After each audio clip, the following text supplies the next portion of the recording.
Thank you so much for coming. Give yourselves a round of applause. There's a lot going on in LA on a Saturday night, but you're in for a real treat.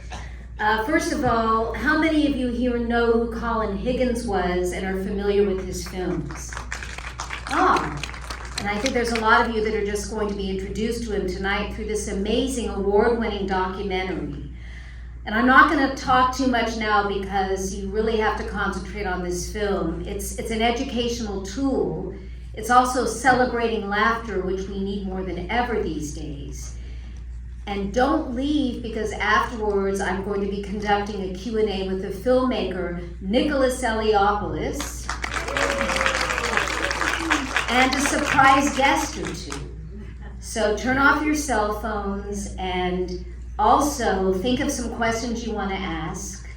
And we're going to be doing some audience feedback after the Q&A, so please plan to stay afterwards because Billy wants to film, Billy Bennite right here, will film some of your observations of the film and your, how it inspired you, and just about being a film lover. I think that's the main reason we're all here. And I think that laughter heals, wouldn't you agree? Yeah. Okay, so stay tuned and enjoy the film. Thank you so much. So I'm going to introduce first the filmmaker, the editor, the director, the producer, Nicholas Eliopoulos. And we're going to talk a little bit first. I'm going to do a filmmaker Q&A, and then I'm going to bring up another special guest. And if there's anybody else, we have chairs for that. Anyway, let's give Nicholas a round of applause. Yeah. Thank you for coming. That took forever. Well, it's already won a lot of awards at film festivals, and this is the Oscar qualifying run. So it's here for a whole week. It opened last night, and you're seeing it on the Saturday, and we're having a special screening with the Q&A and everything. But you can tell your friends, you can tell Academy members, industry, filmmakers, students, anyone you know that I can't imagine anyone not being inspired by this. But please tell all your friends and everybody that you know in the industry, because it's really rare to see a movie like this on the big screen. Don't you agree?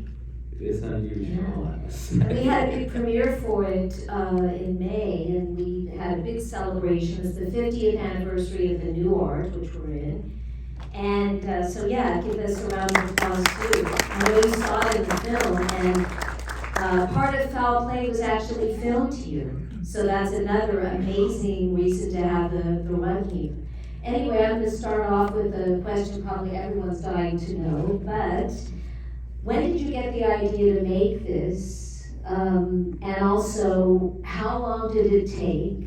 And what was the editing process like? That's 3 questions. Wow, that's 3. Well, actually, as I was saying, we filmed the memorial service at the Directors Guild, and everybody was so inspiring, but Cord, Goldie, Shirley, and I'm watching this footage, I said, oh my God, this should be the centerpiece, or at least a big chunk of a documentary about Colin's life.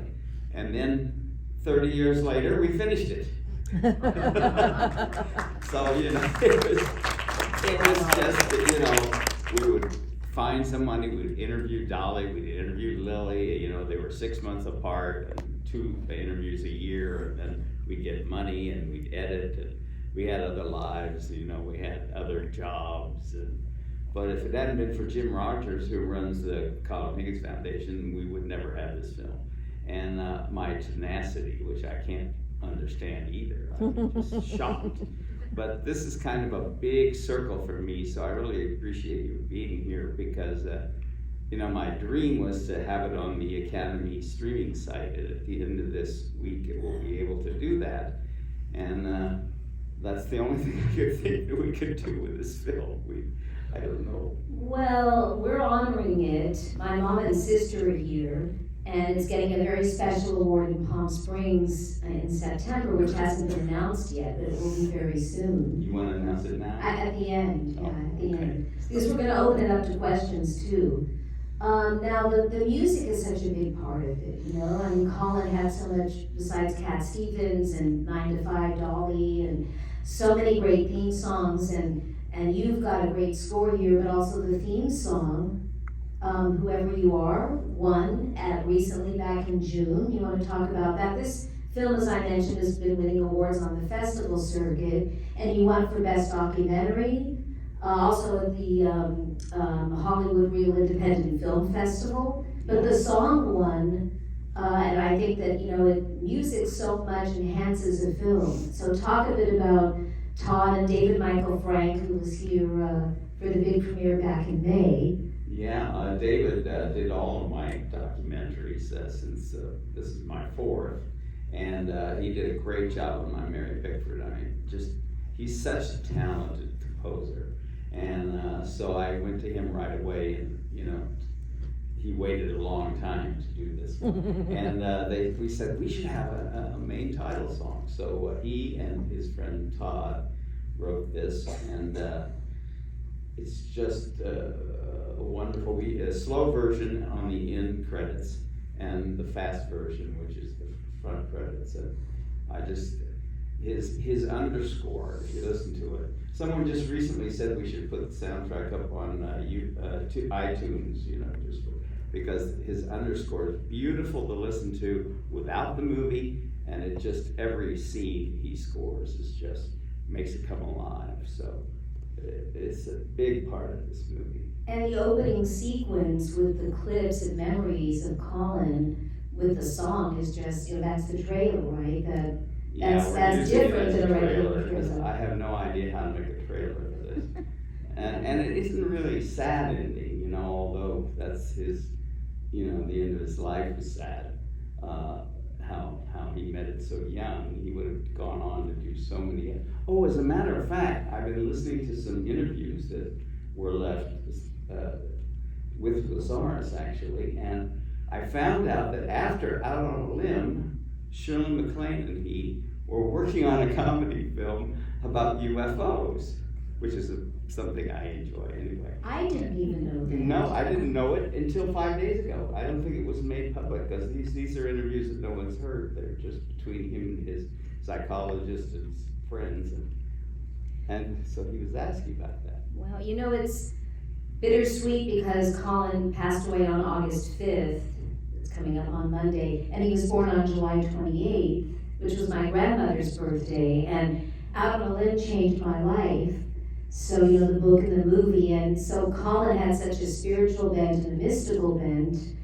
And can you talk a little bit about being part of Out on a Limb or working on that, which didn't end up in here, because that's such a special mini-series.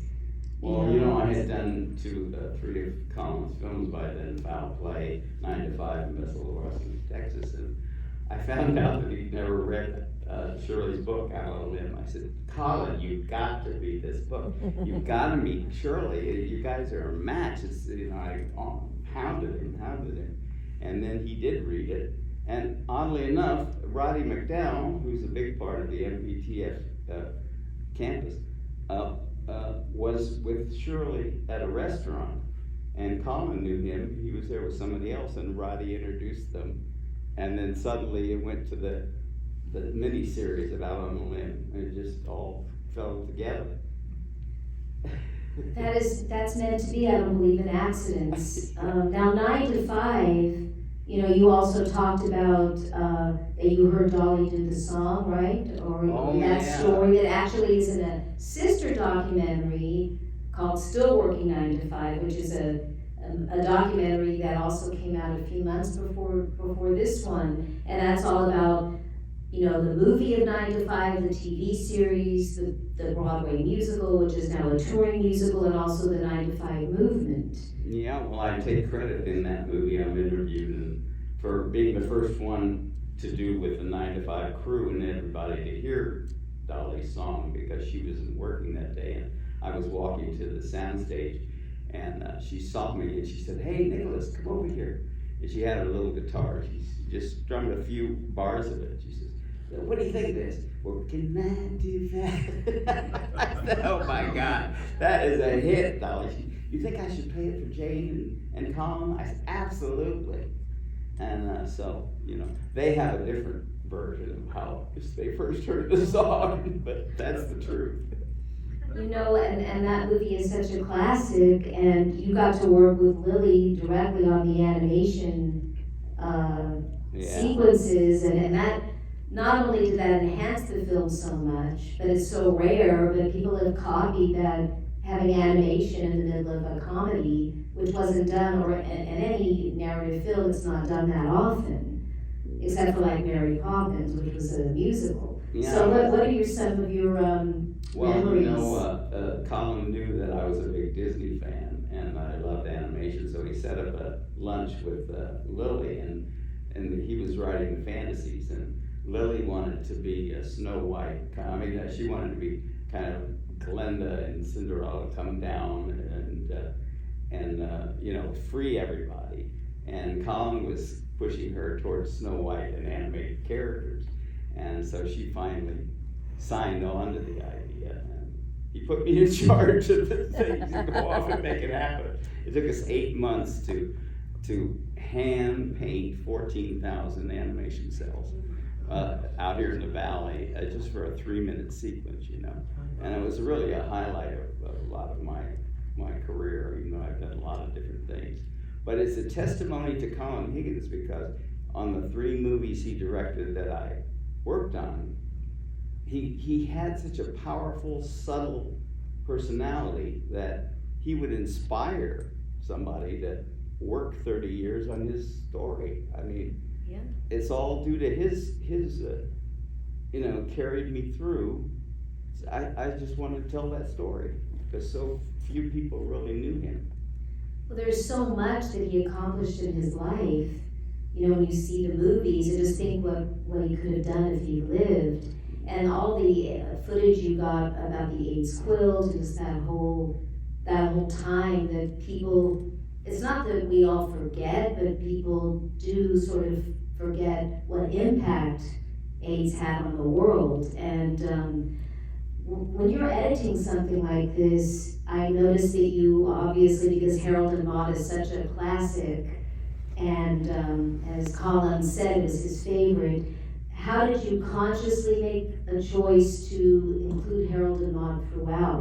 Did that just kind of happen through the editing, or was it a conscious choice? Well, when this woman here says that Colin was kind of like Chaucer, I realized that when Harold and Maude went to be a stage play, and it went to all these languages and was all these countries, I realized that he's much greater a writer than people imagine.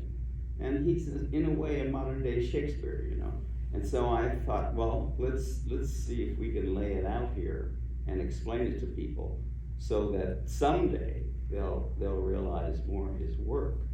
And that woman, yeah, so I didn't get lost in my but I wanted to say about the AIDS quilt, you know, that's only the second time they laid it all out, everybody's panel that they made, and we were there with a 35mm camera, which was really big. I don't know why we have it in 35. And we talked the guy in to let us go to the top of the Washington Monument to get that huge shot of the whole thing. And the room is so small at the top, the camera would probably take up the whole room. And the elevator wasn't working, and he didn't want the weight to go. And we had such arguments, and we got that shot. So there is no other shot like that of the quilt. Oh.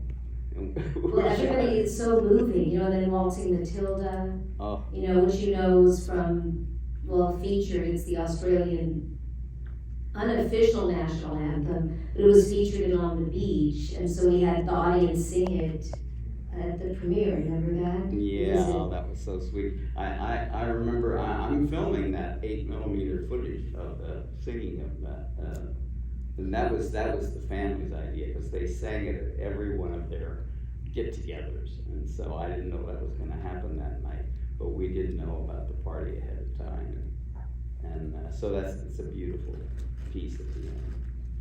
Well, I'm going to bring up a special guest in a minute.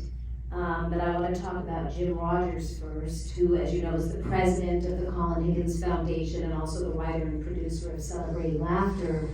And the grants that he gives out, they're still going strong. In fact, they just had the filmmakers grants at the Frameline 48 in San Francisco just in June. So Jim wasn't able to be here today, but he was here for our premiere. But can you talk about the grants? I mean, it's, you know, it's so important that, I mean, how many people pass away and then have a foundation about 2 years before he died, Colin, right? He founded it and it's still going strong now, still thriving.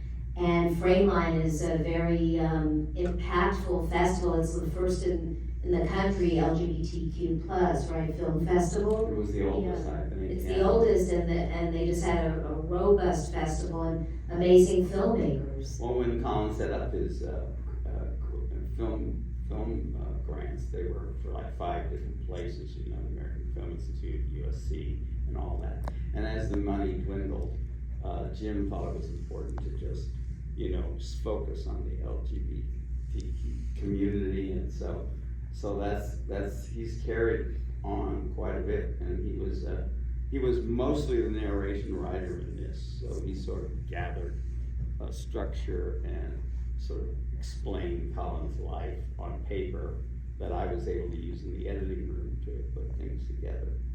Well, one thing before we bring up the guest, the narration was Sybil Shepherd, who never worked with Colin, but she always idolized him. And then Brian Higgins, one of Colin's brothers, which sounds a lot like Colin. So Yeah, sometimes when I'm watching it, like even today, I forgot that was Brian and not Colin. So that was amazing. That was a brilliant idea to marry the two. I always thought he had a voice and his hair looked like Colin too, more than the other brothers. But I said, well, let's try it, because he was not an actor or a narrator. So we spent a whole day in the studio. He flew down to San Francisco. He read the narration and did a great job. Well, I'm bringing up the special guest now, so I hope she's in the house. Yes? Hey, see her. can I just do a quick shout out? My cousin Arlene Sedaris is here somewhere, but her husband, Andy Sedaris, is my dad's cousin and my cousin, and he gave me my first job in Hollywood, so it's a great circle to come tonight. And I really appreciate Andy. As a matter of fact, I was working with Andy when I first moved here on Wild World of Sports, and we were on a motorcycle thing, and when I was off in the evening, I went to see this film called Harold and Maude for the first time. And I had just met Colin, and I thought, this guy is weird. I've come to love it since then. Well, Nicholas also worked with my late father, Stanley Kramer, on his final film. That's right. And his relatives worked on It's a Mad, Mad, Mad, Mad World and Ship of Fools, and there was a couple of other ones. 8 Iron Men. On the Beach, which is Waltzing Matilda, so that's a big part of, it's been a big part of Nicholas's life, that song, being in both movies, through his relative and now through Colin. Anyway, this actress that I'm going to bring up to the stage had a role in Foul Play, and she also just recently, last year, played Maude in one of the stage versions of Harold and Maude at the group rep, which she's a founding member. And Jim Rogers gave a quote, which I'm going to read before we bring her up. So, Jim says here, I must have seen 24 to 30 productions of the play, and your Maude is one of the most exceptional, funny, and tough, tender and touching, a richly nuanced Maude. You deserve all the accolades you are getting. James Rogers, President of the Colin Higgins Foundation. So please welcome to the stage, Janet Wood.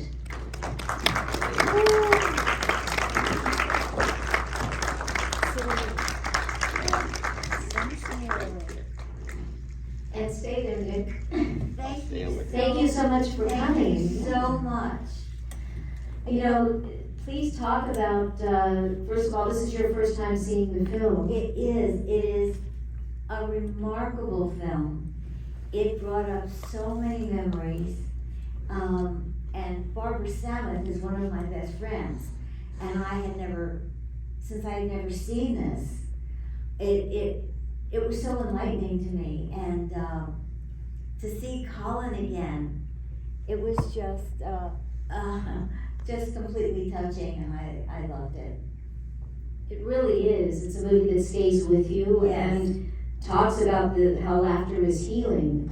Now, you were in Foul Play, and you still have memories of working with Colin. So I'd love for you to share that, whatever story or memories that you have. Absolutely.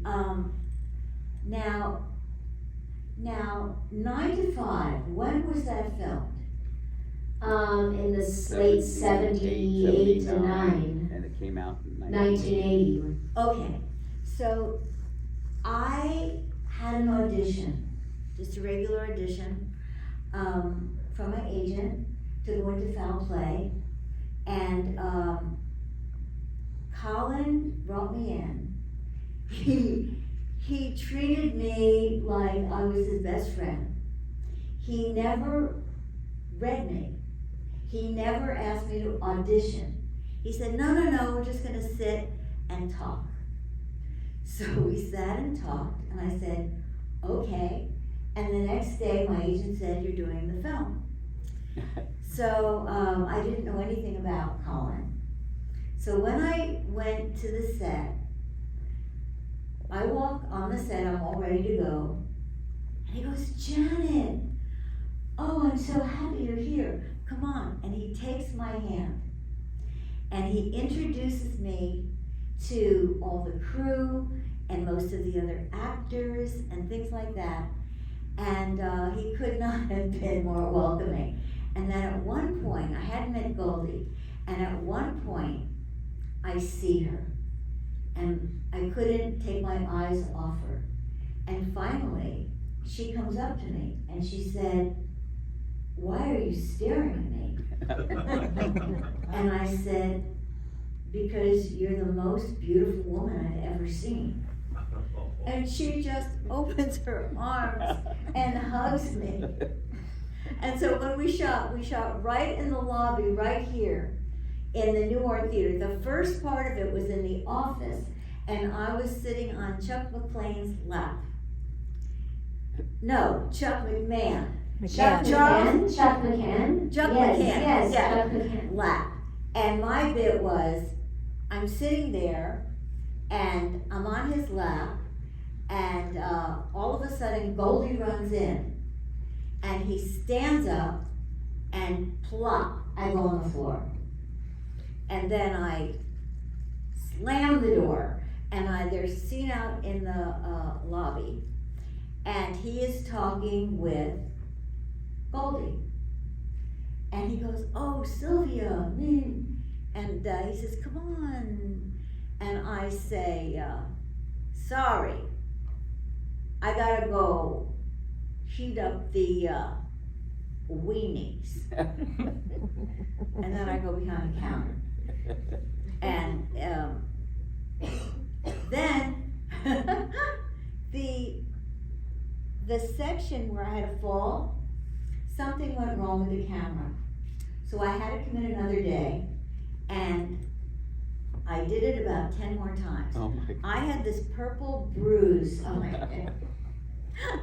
But anyway, another time, and I think it was before Foul Play, Barbara said, oh, come on, my friend is doing a reading for a movie he's gonna do.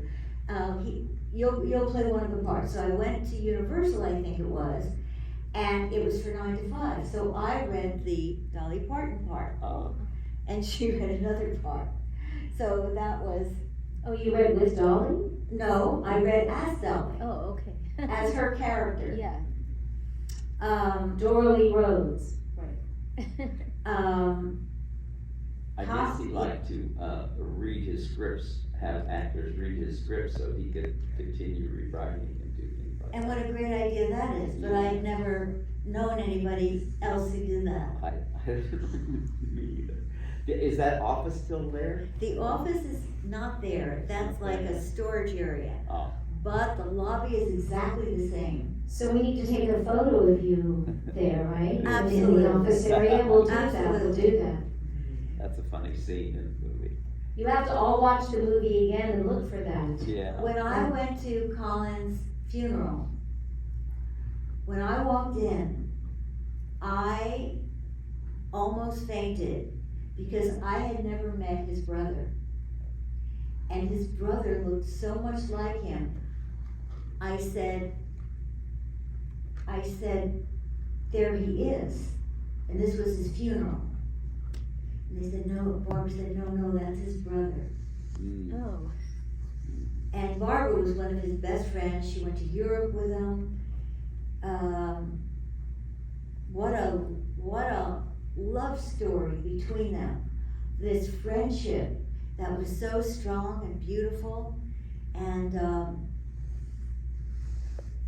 I was one of the fortunate ones to know him and work with him and see all the love that people are talking about. So there it is up on the screen. We wish Barbara Samet would be here, you know, that would She be hasn't so seen it. amazing. She Yeah, hasn't she's seen a the deep film, one, Lily yeah. hasn't seen the film, Jane hasn't seen the film, Dolly's seen it. Well, I mean, they No, may have Barbara's seen seen it, the film. Shirley's Oh, seen she's it. seen it. She Yeah. has seen it. She saw it while she had COVID. They may have and that seen whole it job. on a screener link, but what I believe Nicholas is talking about is to see it like you're seeing it on the big screen. Yeah. And there's really no other way to see it, don't you agree? Oh, yeah. Absolutely. So I'm gonna open up the questions in a minute, but I want you to talk about Maude playing that. Oh, Because right, as you of see, it was a big part of the film and the play version. Of course. When I first saw Harold and Maude, years and years ago, I knew immediately that I wanted to play Maude, and that I would wait to play Maude. I even had an agent that said, you'll become famous when you play Ruth Gordon parts. But then I found out that Harold and Maude was going to be playing at my theater. So I auditioned, and in order to do Maude, I had a physical and emotional, like a transformation. I studied the movie then, I did my hair the way she did her hair, and I did it differently. I played her as a tough, strong, I gave her a little New York accent, I walked differently, and then, of course, all the tender parts. So it was a complete roller coaster ride doing the role. And when I did it, it was my dream come true. And I was so thrilled that Jim Rogers came. I was so honored. And my poor husband, who's here, Jay, had to read everyone else's roles. He could have gone up on stage because I memorized every line with him. And she had about 85% of the dialogue. Yeah. What's your favorite line of Maude's? Put you on the spot. I was gonna ask the same thing. You were?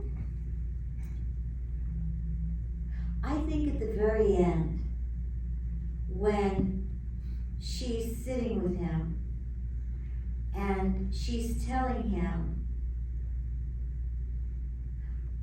not to be afraid of life, where she's telling him that he's got to grab life and he's got to go with it because this is the only time he will have, and there's no use in being afraid. I forget which version it is, but you see her numbers on her arm from the concentration camp. Was that in the movie or the play? It's in the movie. It's in the movie. They might have it in the play. I They can't didn't remember. really have it in the play, I couldn't see it from the audience. but I think that that's why when she lived and she then realized that the way to live life was to grab every moment, take every chance, go for everything you wanted to do, be who you were, and never pull back. And we all want to be Maude. And some people do, and some people are too afraid to do it. But I think that's the speech that meant the most to me. Yeah, wonderful. Yeah, and then Colin had that also in his Absolutely. tenacity. Absolutely. Colin, he was a being that just was magical in the world. And as you said before, who knows what he would have created, but everything he did create is magic. Well, I'm gonna open it up to the audience and ask you to ask some questions. So do we have any? In the back. What's the funniest memories you have of Colin Higgins? The question was, what's the funniest memories you have of Colin Higgins? Well, I remember once we went to this workshop that he said, "You want to come with me? I've been invited to this event." And I thought, "Oh, okay, I'll go," with some reading of something. And we drove all the way out. And when we got there, it was like a bunch of country and western people, and they were like doing this weird accents. And after 10 minutes, he realized he'd gone there on the wrong night. And it was some other group, and he was so pissed. I mean, he was just riveted. And so we got in the car, and he said, "Well, I don't know what you're so happy about." And I said, "Well, Colin," I said, "I learned a long time ago that I always bring the party with me in case it's not there when I get there." But that just, we used to make jokes back and forth, you know, like that. So he appreciated my comedy, and he was much more funny on paper than in real life. One thing that happened when we were shooting, the three of us were in a little, like a triangle, and Chuck McCann kept stepping forward, and he would block the cameraman from seeing Goldie. And so Colin said, "If you block Goldie one more time, I'll put you over there." So he caught him. Yeah, Also, you were gonna say something no, about go that? ahead. Go. That you brought him, just to talk about the NuArt, you brought him to see the double feature, right, of Foul Play and Harold and Maude? Oh yeah, I took those pictures that are in there of him Oh, out you there. did. Oh, that was another funny thing. And so That's what I thought, you have a but story around that. he was driving, and we were about 2 blocks away from here, and a cop stopped him. I don't know what he did, you know, and he was just, you know, fuming, you know. So I said, "Well, the weather's been really great, hasn't it?" to the policeman, you know. I was saying all this banter talk, and he was like, shut up, you know. And after all this talk, the cop said, "Well, I'm just gonna give you a warning this time. Thank you." And he said, "I can't believe it. I said, He must have put that into 9 to 5 thing Yeah. about the cop Oh, stopping, right. right? That That's a inspired great that. scene. Isn't that a great Yeah. scene? He used to take things from his friends, yeah, and put them in movies. Barbara Simons has a lot of stories about that. Oh, absolutely. And she's so funny. Mm. Anybody else? Last chance. There's one. Oh, in the back. Yeah, with the AIDS quilt and everything, I don't know if anyone noticed, when the names was being called, when it went to Colin Higgins, the wind current lifted up the pamphlet, the flag thing, with the quilt name. Yeah, you're very Yeah. observant, because Jim Rogers mentions that all the time, that when they say Colin's hit, you know. And when we were at the Directors Guild, at that first thing we filmed, it's not in the movie, but Dudley Moore said he was talking, and suddenly the backdrop wiggled like that.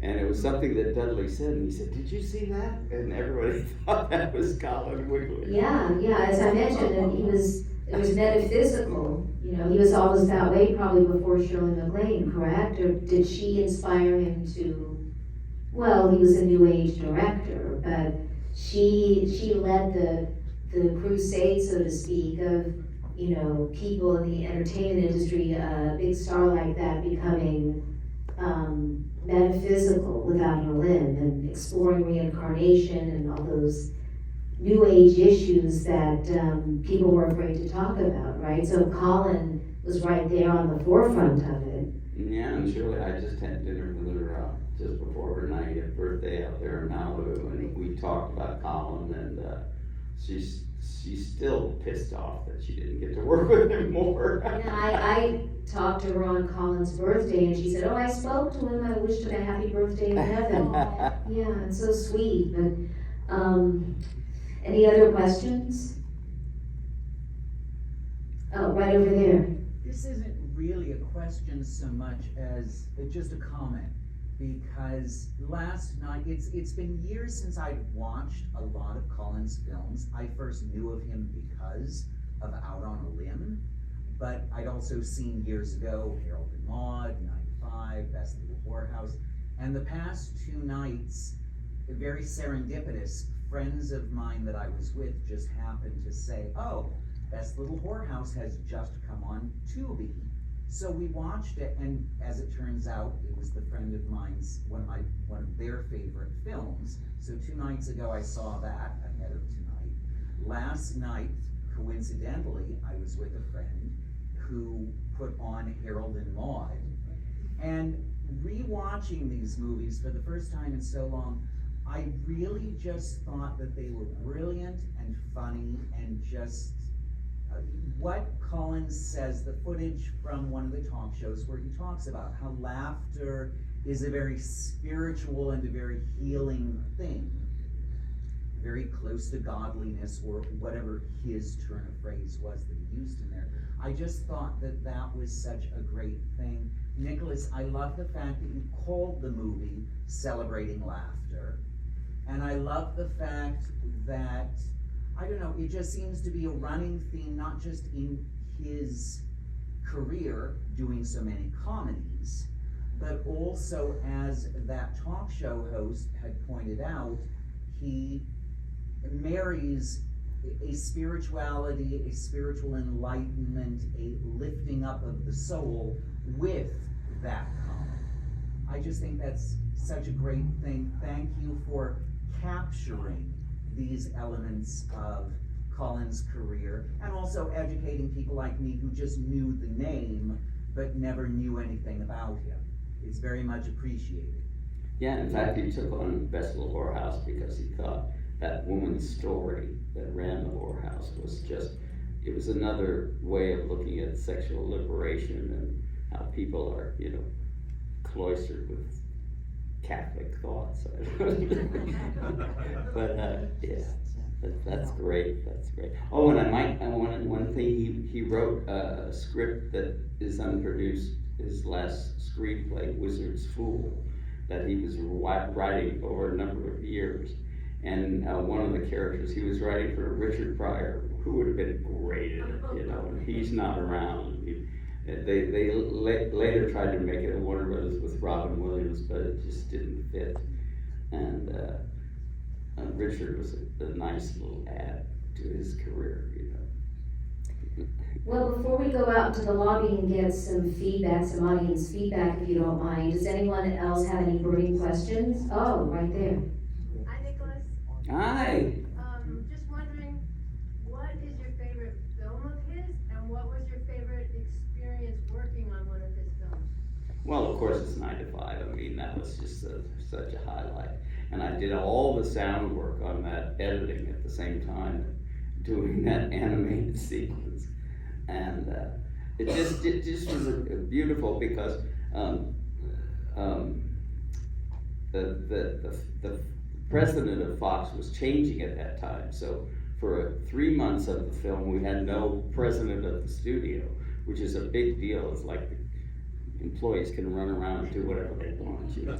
And the girls were like sorority sisters. And I never experienced a film like that. It was just a special film, although but Horror House is a lot of work, and people were arguing, and Bert was sick, and, you know, just a whole different experience. So 9 to 5, it lives on, I think. And I wasn't around for Harold and Maude. I mean, I met him just after it was filmed. But that looks like another great one too. Oh, right there. Not so much a question, but it only took you 30 years to craft this beautiful documentary, just beautifully done. Thank you so much. Well, my one before this was about Mary Pickford in the early silent era, and that took 15 years, so we called that a quickie. And I'm gonna be presenting, Mary Pickford Music the Movies for Heroes for Change Festival, which will happen sometime, I just don't have the dates yet. Yeah. But that's where I first met Nicholas and got to know his work, and, you know, he takes time, but you're very detail oriented. That's what makes you brilliant. I mean, I don't think he left anything out of this film. Well, I'll take that back. There's a lot he left out in terms of interviews. Yeah, If you wanna saw talk a some little cuts. bit It about could be that, shorter. but I mean, but in terms of the life you got, most every point, except for the Dabney Coleman interviews, which is going to end up on the special features, and at the premiere, we had a tribute to Dabney because he had just passed away, and Nicholas put together the clips of his interview, and we showed that before the movie, and it was just Yeah. so touching, and so that may go back in. And Charlie Fox is Yeah. another one we lost, and I actually lost Jim Neighbors also. But we didn't lose Charles Fox yet. No, his No, interview. Yeah, it was lost. Yeah, his interview. Anyone else? Okay. Thank Well, I'm you. gonna announce that, it hasn't been officially announced yet, but, I'm an executive founding board member along with my mother and my sister too is involved with the Palm Springs International Comedy Festival, which is only a few years old. It was founded in 2018, and we have the Stanley Kramer Mad World Comedy Award. It was for Best Comedy Ensemble, and it still is, but during the pandemic, we didn't have an in-person festival, so this is the first one, and it's happening on September 21st is the award ceremony, and so Celebrating Laughter has been selected as the Stanley Kramer Mad World Award for Best Director and Best Comedy Ensemble, even though it's not a comedy, it's the first documentary we've ever honored, and it's about comedy. And It's a Mad World was largely filmed in Palm Springs, among other locations, and like 9 to 5, that is a film that has stood the test of time, and, you know, young people love it. I mean, it spans multiple generations, and a lot of people are seeing it for the first time even now. So what Colin was doing in his movies, especially with 9 to 5 that had a social issue, my father would have related very well to that, and did. He was a big fan of Colin's. So that's the big announcement that hasn't been officially announced, but I'm announcing it now. So let's give that a round of applause. So happy to get that. Stanley Kramer was a great man. I remember I was eating in the MGM commissary once, and I was by myself trying to hurry back to and the waiter brought me this note, and I opened it. It said, "You're eating like a starving Greek, Stanley." And I looked across the room, and it was from Stanley Kramer, who was my director on the film. And I laughed and I laughed, and I asked the waiter to take back the check to Stanley. And one last thing, I always do a giveaway, usually like by something signed by Lily Tomlin, who's the ambassador for Kat Kramer's Films That Changed the World. And at the premiere, we had something from Lily that I gave away as a raffle prize, just whoever could guess a question. And then we had wonderful things from Dolly Parton at Hollywood Real Independent Film Festival. So I have a program, these are collector's items, and this is not one of the signed ones, but I have a program from the May 25th, 2024 LA premiere, 12th installment of Kat Kramer's Films That Changed the World, with Celebrating Laughter right here at the NuArt, if you can answer a question. So it's gonna be from one of Colin's films. I think I'll pick 9 to 5, if that's okay. What was the name of the company that Doralee and Violet and Judy worked for? The name of the actual company? Nobody knows? No. I know. Oh, actually, if you know the answer, I can give you, because he needs an extra program, I'll give you this, so, okay. Consolidate. Yes. Hey, my own We program. are collectors items. She made a very nice program for these. Well, thank you so much. Questions in the lobby, more for Nicholas and Janet. Unfortunately, as I mentioned, Jim wasn't able to be here. And we want some audience feedback, if you don't mind being filmed by Billy here to talk about your feelings about the film, or just repeat the question you asked, but we are putting together a audience feedback reel. Thank you so much. Thank you. Thank you.